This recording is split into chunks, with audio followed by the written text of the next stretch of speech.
This is an audio-only episode of Friends and Neighbors, a podcast from Mr. Rogers and Me filmmakers, the Wagner brothers, in which we discuss depth and simplicity in an often shallow and complex world. I'm Benjamin Wagner, and today, the Into the South trilogy. For reasons I cannot explain, some part of me wants to see Graceland. I landed Saturday and spent a few nights wandering the empty, sun-bleached alleys of Nashville's booming South Side, behind the Country Music Hall of Fame, Music City Center, the Johnny Cash Museum, and all the rest of Broadway. I'm seeing America for the first time in a long time. So much Bud Light, so many electric scooters, such big vape clouds. We look happy to be outside, though, and no, pretty much no one's wearing a mask, but we don't look well. We're pale. We haven't shaved. We're heavier than we used to be. We look lost, staring blindly into our phones and tugging on our Starbucks. Still, Nashville feels like a city on the brink. Its town elders have seen the climate maps, and they like their odds better than Baltimore's. It reminds me of Jakarta or Kuala Lumpur. Glittering, neon-wrapped glass condos towering over crumbling concrete buildings, vast gray parking lots, bales of rebar, and dumpsters larger than buses. Hope is not lost, though. There is always music, and a courageous few who defy the odds and persist. Like Tiffany from Tyler, Texas. My friend, former MTV News writer Annie Reuter, and I made plans to see Squeeze at the Ryman Auditorium. The auditorium, built by riverboat Scion and civic leader Thomas Ryman in 1892, was the longtime home of the Grand Ole Opry. Nashville grew up around it. It's must-see. Barely 2 notes into the band set, though, I knew I couldn't stay. The place was lousy with unmasked, dim-eyed, wide-smiling Gen Xers. And so, just a few seconds before cueing Annie for our exit, I closed my eyes to try and really feel the Ryman. As I ran my fingers over the grain, knots, and bumps of the pew in front of me, I understood. Music is church. It is loss, pain, sin, sadness, revelation, and salvation.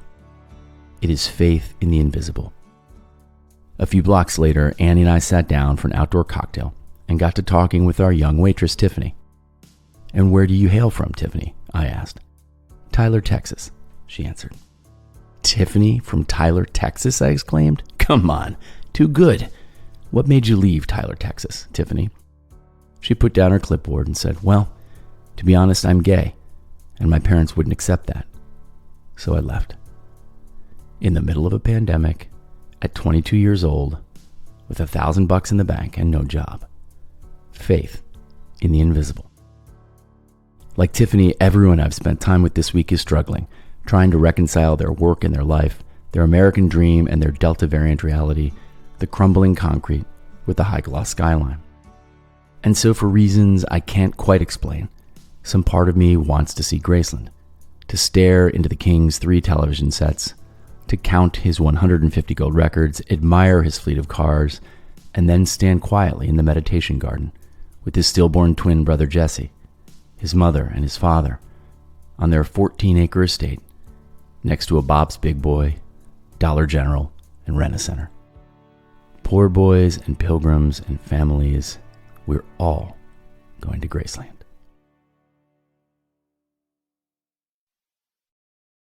$10 for parking, I thought. Of course.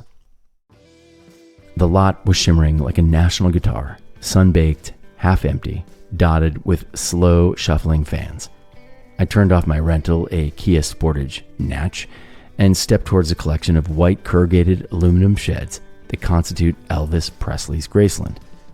Not his house, but the dozen or so hangar-like buildings. This is prime tornado country, folks, across the street from his house, that houses cars, planes, barbecue joint, movie theater, ice cream shop, plus a myriad of souvenirs and collectibles, bobbleheads, face masks, bow ties, shot glasses, bottle openers, backpacks, fanny packs, ice packs.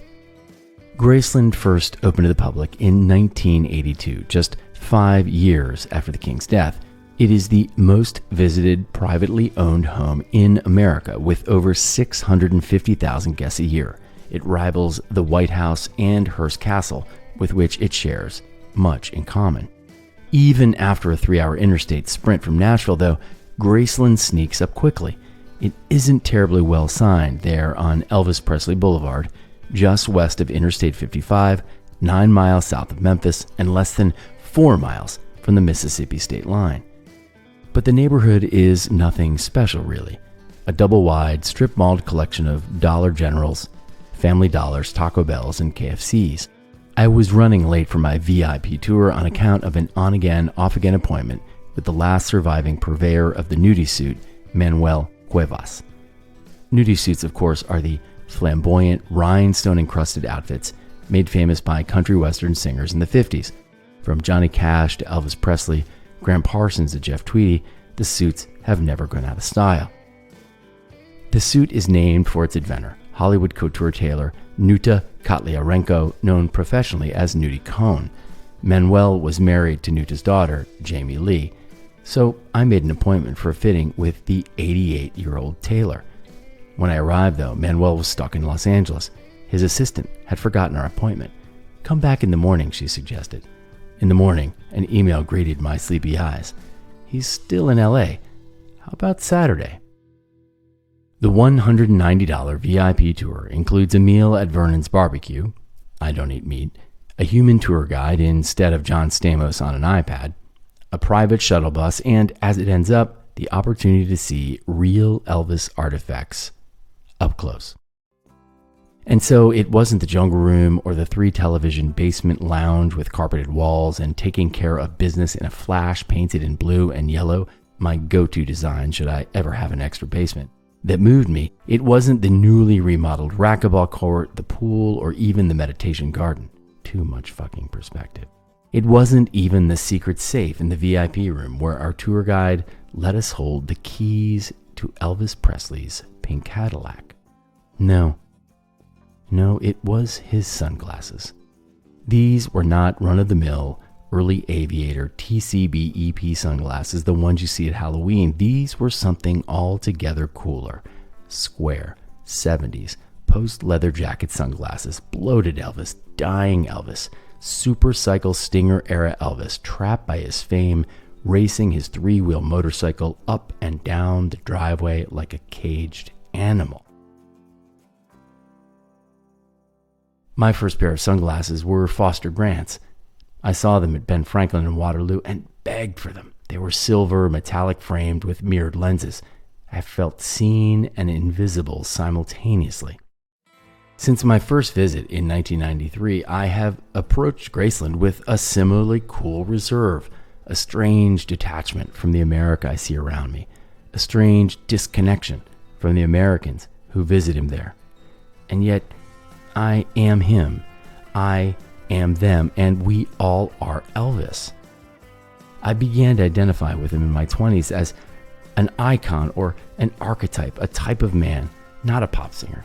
He's our own Icarus, at once clueless and naive, bold, inept, and calculating, a rube and a genius in equal turn. He is the king with nothing, the emperor with no clothes, at once flush with everything a man can imagine, all of our earthly desires, and yet heartbroken, isolated, infantilized, objectified, and alone. And maybe that's why I return, repeatedly, year on end. Here is the American dream writ large, the mansion, the stable, the cars, the horses. Here is the American dream writ large, the awards, the costumes, the plumes. But here too is the cost, the melancholy, the entourage, the spotlight, the paranoia, the stillborn twin, the overbearing mother, the ineffective father. Ghosts and empty sockets. It's all there. Glamour and squalor, fame and infamy, joy and sadness, who we aspire to be and who we really are. Like a window in your heart. Everybody sees you're blown apart.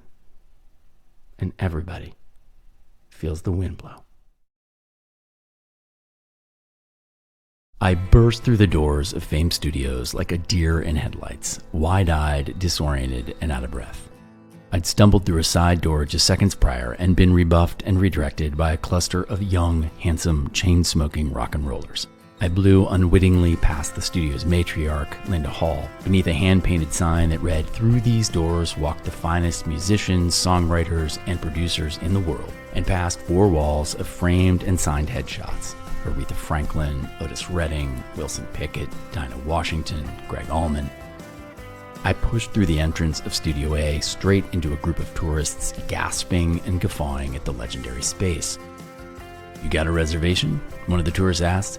I laughed and said, "I do," shimmied past and up the stairs to the control room where my pal, Jason Wallsmith, was teaching the band a new song. Just a few hours east of Memphis and south of Nashville, Alabama's Quad Cities, Muscle Shoals, Sheffield, Tuscumbia, and Florence sprawl forth from the banks of the Tennessee River like a low, gray kudzu. There, at the crossroads of Appalachian, Creole, country, rhythm, and blues cultures, Alabama native Rick Hall built a musical empire and sonic aesthetic that launched hundreds of careers. This is Tennessee Valley Authority territory, a low country of cotton, peanuts, and soybean fields, overgrown hollows and riverbanks dammed and engineered to provide Depression-era electricity for all. This is not a town in a hurry. It's a place moved by the steady rhythm of tides and seasons, the rise and fall of bait, and the drone of locusts. Like RCA Studio B in Nashville or Abbey Road in London, the room itself is magical, purpose-built for great live sound and excellent isolation, and it's a time warp. The studio is all shag carpet, wood paneling, and soundproofing, plus a collection of some of the finest vintage instruments, amps, and mics on the planet. Moreover, there is a uniquely workaday approach to recording here. Session players are part of a cohesive, consistent, colorblind, and agnostic crew. The Swampers, they're called, who serve but one master, the song. That's one thing that's not negotiable in Muscle Shoals, session music director, swamper, and guitarist Will McFarland told me. And he knows. Will toured with Bonnie Raitt and Jackson Browne before settling in Muscle Shoals. It works like this. A demo recording, in my case an iPhone audio memo, is charted using a Nashville numbering system that quickly and easily annotates the progression, crescendos, breakdowns, starts, and stops. Each song begins with a quick discussion around the mixing board, and then we go into the studio to start playing. We're recording within 2 minutes, and typically get a take in less than 20. And though I came with a bundle of songs ready to go, I surrendered to the Swampers and the spirits, ghosts, and ancestors of the South to choose and color mine.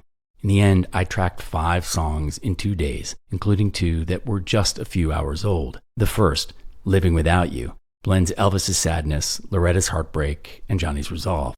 This morning when I woke up, it begins, I finished last night's beer. I remembered that we broke up and began to disappear. The other brand new song was inevitably and unsurprisingly inspired by a Nashville waitress from Tyler, Texas. The verses are a hymn, cautionary list of challenges, pitfalls, and problems that beset us all on our respective journeys.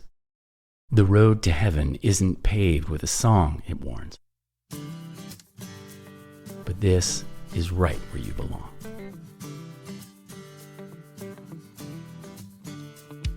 Friends and Neighbors is a Wagner Brothers production. Download our podcast on Apple, stream it on Spotify, or watch it on Facebook and YouTube. Sign up for our newsletter at friendsandneighborshow.com, and for heaven's sakes, if you're digging what we're doing here, please share it with a friend and leave a comment.